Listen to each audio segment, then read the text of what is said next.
વંશિકા કુંવરબા એ વિદેશ જાય, વિદેશ રહે, વિદેશમાં એની સંસ્કૃતિ સાથે જોડાય, છતાં પણ પોતાના સંસ્કાર નથી મૂક્યા.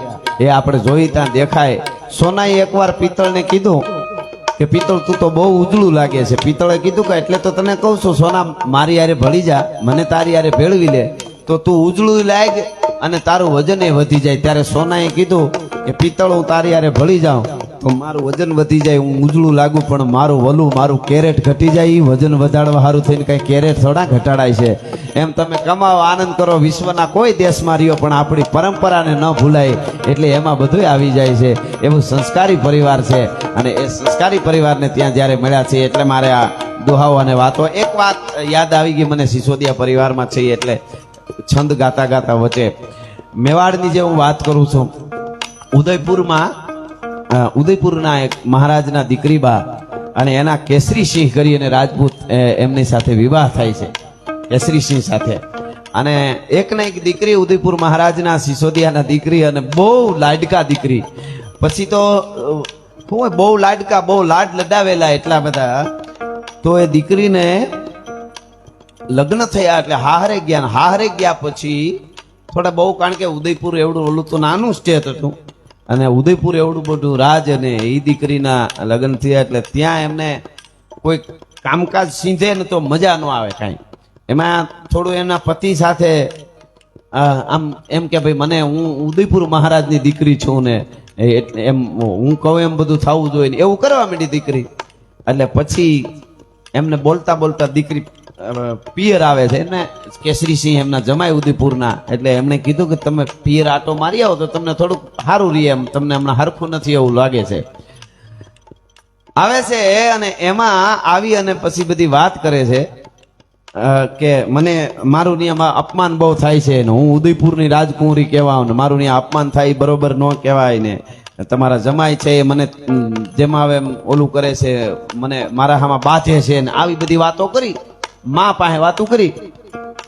ઉદયપુર મહારાજને ખબર પડી એટલે કેસરીસિંહને સંદેશો મોકલ્યો કે જમાઈ સાહેબ પધારો તમે, મારે કામ છે. એટલે કેસરીસિંહ રાજપૂત એમને તો એમ થયું કે મામા મને કદાચ કઈ ઠપકો આપશે કે મેં એમને દીકરી આરે ઝઘડો કરું છું કે આ તે કેવું. એટલે રહ્યા રોકાણા, 1 દી 2 દી 3 દી 4 દી કઈ કીએ નહીં, બસ આનંદથી રોકાય, ભેળા બેહે જમે. પછી એમને રજા લીધી. મામા હું હવે રજા લઉં છું. તો કોઈ વાંધો નહીં જમાઈ સાહેબ, તમે તમારે રજા લ્યો, હાલો હું તમને મૂકવા આવું.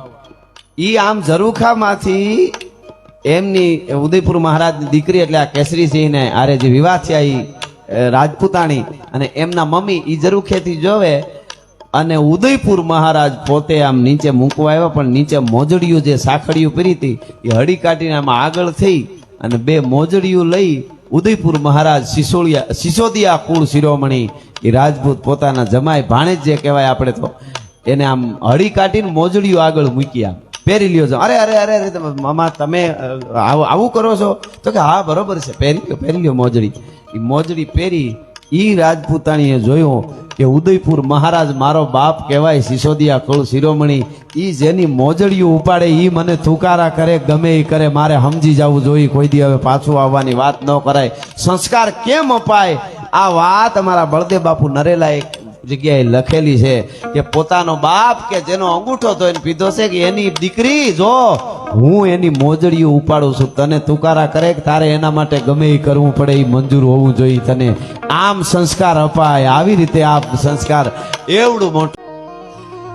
તો હું વાત તમને આ ઈ કરતો તો કે આ જેટલા રજવાડાઓ છે પોતાના બાપ દાદાના માથા આપી, યુવાનોના માથા આપી, કેટલી સતી નારીઓ જોહર કરી અને મેળવેલા હતા. પણ દેશને એક કરવાની વાત આવી, આપણા લોહ પુરુષ જેનું ગૌરવ સમગ્ર ભારત લઈ શકે એવા વલ્લભભાઈ પટેલ, એને વાંચી ત્યારે ઘણી વખત શું થાય આપણે ઊંડા ન ઉતર્યા તો આપણે ખબર ન પડે. વલ્લભભાઈ પટેલ અને કૃષ્ણકુમાર સિંહજીની શું મિત્રતા હતી એકાબીજાને, કેવી પ્રેમને એને કેટલી મિત્રતા હતી વાંચી ત્યારે ખબર પડે. આપણે એમને અમુક વાતો કરી નાખી એમ. એટલે એને જયારે કીધું કે ભારત આઝાદ થઈ જાય પણ ટુકડા ટુકડા થઈ જાય, બધા નાના નાના રાજ દેશ બની જશે. તો અત્યારે જેમ આફ્રિકા 52 દેશ છે, આફ્રિકામાં 52 દેશ છે, એવું થઈ જશે તો શું થશે? અને તેથી 18 પાદરનો લાડો એટલું બોલ્યો ભાવનગર મહારાજ કે મારો ભારત અખંડ રહેતો હોય તો 18 પાદર કુરબાન છે ભલા માણસ, એમાં બીજું આવે જ નહીં, હું આપી દઉં ભલા માણસ. અને રાજપૂતાણી કેવા કૃષ્ણકુમારસિંહજીએ કીધું કે મારે થોડું જાણ કરી લો, મને થોડો સમય આપો વલ્લભભાઈ, કે મારે જે દાયજામાં જે આવ્યું છે રાજપૂતાણીને અને એ ગોંડલ થી આવેલા, એમાંય કઈ જેવી તેવી થોડી વાત હોય કઈ એક ખાનદાની. એટલે એ રાજપૂતાણીના એના 18 પાદરના ધણી અને આ બાજુ પિયર ગોંડલ હોય તો એમના દાયજામાં સંપત્તિ કેટલી હશે. એટલે કે હું એમને પૂછી લઉં રાજપૂતાણીને કે આનું શું કરવું. ત્યારે રાજપૂતાણીએ સંદેશો મોકલ્યો, મહારાજ આખે આખો હાથી કોકને આપી દેતા હોય પછી હણગાર ઉતારવાનો ન હોય ભલા માણસ, શું આ ખાનદાની જોઈજો, પછી હણગાર ઉતારવાનો. આ બધી વાતો જીવતર ઘડતરમાં હતી, હવે તો બધું કાઢી નાખ્યું છે. હવે તો આપણે કઈ સારું સારું આવતું નથી.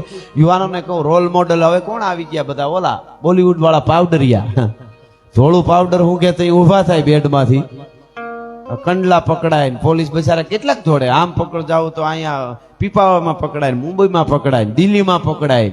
હા ને એ આપણા રોલ મોડલ હોય. હવે બચારા હવે શું એની આપણે વાતો કરવી હવે વધારે. મારે આ તો મારો કાયમના માટે પણ મારે જે કેવું છે બલિદાન કેવા દેવાના. 11 વર્ષની રાજપૂતની દીકરીઓ આમ ઓઢણી વઢી આમ ચૂંદડીને આમ પકડી અને ગડગડતી દોટ મૂકે. મને આમ રૂવાડા ઉભા થાય જ્યારે જ્યારે વાત કરું ત્યારે. ગડગડતી દોટ મૂકે અને એમ કે બા માં ઘડીક ઉભા રહ્યો, દાદી તમે ઘડીક ઉભા રહ્યો, મોટા બા તમે ઘડીક વાર ઉભા રહ્યો. હવની પેલા અગ્નિમાં મારે ધ્રુબકો મારવો છે. અગ્નિને ખબર પડે કે રાજપૂતાણીની જ્વાળા જેવી અગ્નિની જ અગ્નિ ન હોઈ શકે ભલા માણસ, એવી અગ્નિ રાજપૂતાણીમાં.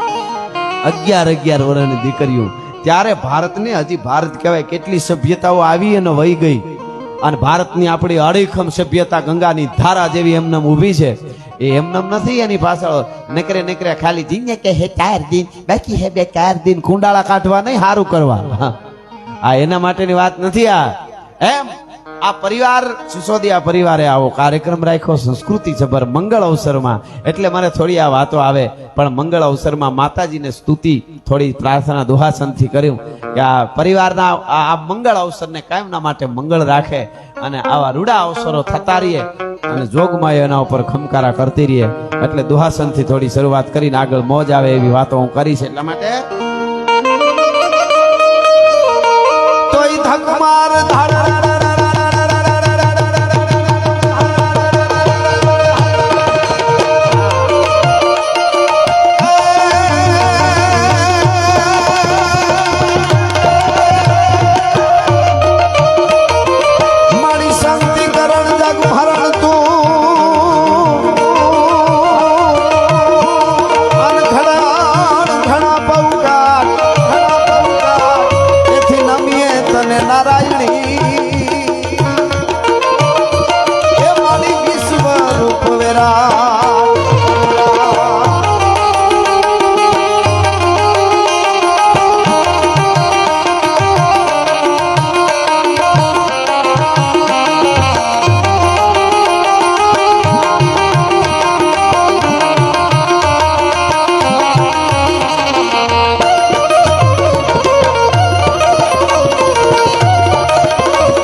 દાદાની કૃપા, એકલિંગજી મહારાજની કૃપા. આહા, એકલિંગજી મહારાજ સિવાય સિસોદિયાનું માથું ક્યાંય ન નમે. એ વાતોને વાંચી ત્યારે ખબર પડે. ધારી એક ટેક એક ઈસબીના નિમ્નોના અને જીવનોના મિષ્ટ જોલો યવન ઉખેરોના ધોતી મુગલાની છત્રી પુત્રીન કો મિટાઉના તેલો જંગલ में फिरू सिर केस को उतारूना सहो प्रताप त्योलो नाम है प्रताप मेरो होव नहीं शांत जलो दिल्ली गઢ જારોના. એકલિંગજીના નારા સાથે મેવાડની આજ પણ મેવાડની ધરતીમાં તમે જાઓ, વારાવલીમાં જાઓ તો ચેતકના ડાબલા ગાજતા એવું લાગે. એટલા માટે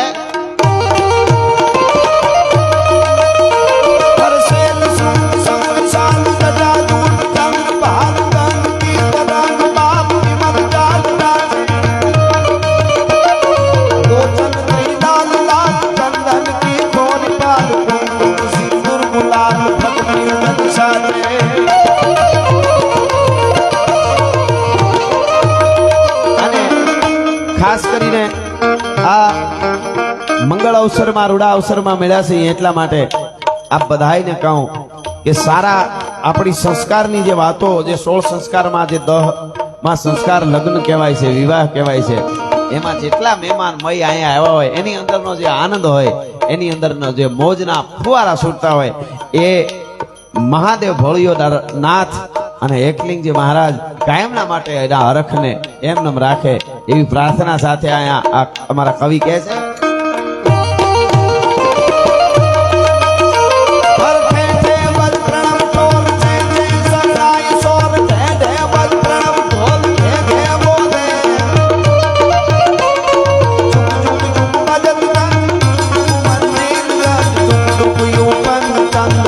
Mandole